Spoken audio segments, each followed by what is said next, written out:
Hi കൂട്ടുകാരെ, പുതിയൊരു വീഡിയോയിലേക്ക് എല്ലാവർക്കും സ്വാഗതം.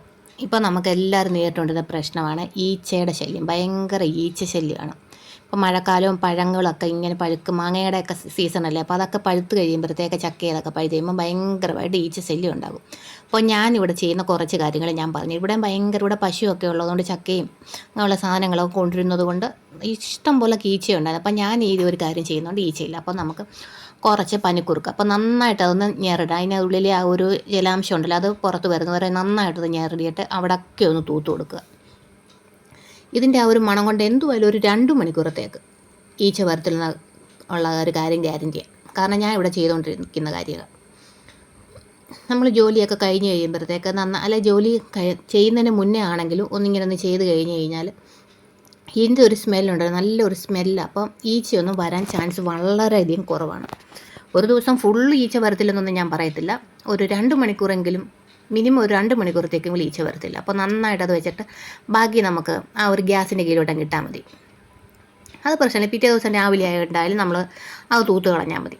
അതാരും കാണത്തുമില്ല, അത് അവിടെ കിടന്നുള്ളൂ. പിന്നെ ഞാനെന്താണ് ഈ 40 രൂപയുടെ ഒരു ഫിനോയിലുണ്ടല്ലോ, 40, 30, 60 ആ ഒരു റേഞ്ച്, ഇതിന് നല്ല ഒരു മണമാണ്. അതും ഒന്ന് തളിച്ചിട്ട് അതും ഒന്ന് തൂത്ത് കൊടുത്താൽ മതി. പിന്നെ നമ്മൾ അടുക്കളയൊക്കെ നല്ല വൃത്തിയായിട്ട് സൂക്ഷിക്കണം.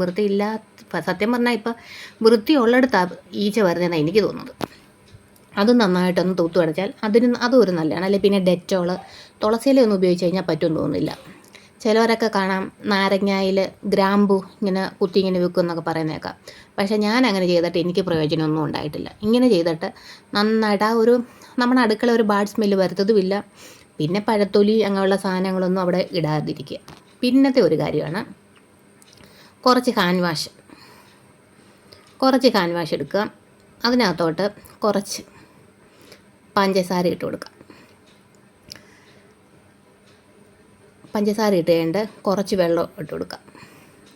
പിന്നെ നമുക്ക് ആ ഒരു ലിക്വിഡ് ഉണ്ട്, നന്നായിട്ട് പതയണം. ഇതൊക്കെ ഓരോരുത്തർ ചെയ്ത് റിസൾട്ട് വന്നാന്നൊക്കെ പറയുന്നത് കേൾക്കാം. ഞാനിത് ആദ്യമായിട്ട് ചെയ്യുക. നമുക്ക് നോക്കാം. അപ്പോൾ നന്നായിട്ട് ആ പഞ്ചസാര നന്നായിട്ട് അലിഞ്ഞ് ആ ഒരു പത വരുന്നത് വരെ നമുക്ക് നന്നായിട്ടൊന്ന് മിക്സ് ചെയ്ത് കൊടുക്കണം. അപ്പം ഞാൻ ഈ റൂമൊക്കെ ഇതെല്ലാം ഒന്ന് ക്ലീൻ ചെയ്ത് കഴിഞ്ഞിട്ട് ഞാൻ തുണി നനയ്ക്കാൻ പോയത് കേട്ടോ. അപ്പോഴത്തേക്ക് ഒരു കാര്യം ഞാൻ കാണിച്ചു തരാം. സത്യം പറഞ്ഞാൽ എനിക്കത് അതിശയമായിപ്പോയി. അപ്പോൾ നമുക്ക് നന്നായിട്ട് മിക്സ് ചെയ്ത് കൊടുക്കുക. ഇവിടെ അങ്ങനെ ഈച്ച കുറച്ച് ദിവസമായി ഞാൻ ഈ ഒരു വീഡിയോ ചെയ്യാൻ വേണ്ടി കുറച്ച് ദിവസമായിട്ട് വിചാരിക്കുക. പക്ഷേ ഞാൻ ഈ ഒരു ടിപ്പൊക്കെ ചെയ്യുന്നതുകൊണ്ട് ഇവിടെ ഈച്ചയില്ല. നന്നായിട്ട് നമുക്ക് ആ സ്പൂൺ കൊണ്ട് നന്നായിട്ടൊന്ന് പതച്ചു കൊടുക്കുക. നന്നായിട്ട് പതയണം.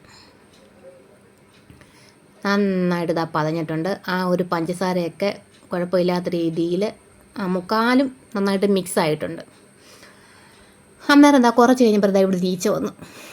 ആ ഒരു പനിക്കുറുക്കയുടെ സ്മെല്ലും കൊണ്ട് ഇങ്ങനെ ഇരിക്കുക. അത് എണ്ണിക്കാൻ മേലാത്ത പോലെയൊക്കെ ഇരിക്കുന്നു. ഈച്ച കുറേ ദിവസമായിട്ട് ഞാൻ ഇതിങ്ങനെയൊക്കെ ചെയ്യുന്നതുകൊണ്ട്, അല്ലെങ്കിൽ നേരത്തെയൊക്കെ ആണെന്നിട്ട് ഒത്തിരി നാളിന് മുന്നേ നന്നായിട്ട് ഈച്ച ഉണ്ടായിരുന്നു. അപ്പോൾ ഞാൻ തുണിയൊക്കെ നനച്ചിട്ട് വന്നപ്പോഴത്തേക്ക് ആ ഈച്ച വെള്ളത്തിൽ കിടക്കുന്നു. അപ്പോൾ ഇതും വർക്കാണ്. അപ്പോൾ നിങ്ങൾ ഇതൊക്കെ ഒന്ന് പരീക്ഷിച്ച് നോക്കുക. പിന്നെ നമുക്ക് അടുക്കളയൊക്കെ എപ്പോഴും ക്ലീൻ ആക്കിയിട്ട് പഴത്തൊലി അങ്ങനെയൊന്നും ഇടാതിരിക്കുക. അപ്പോൾ അടുത്ത വീഡിയോ ആയിട്ട് വീണ്ടും കാണാം. Thank you so much.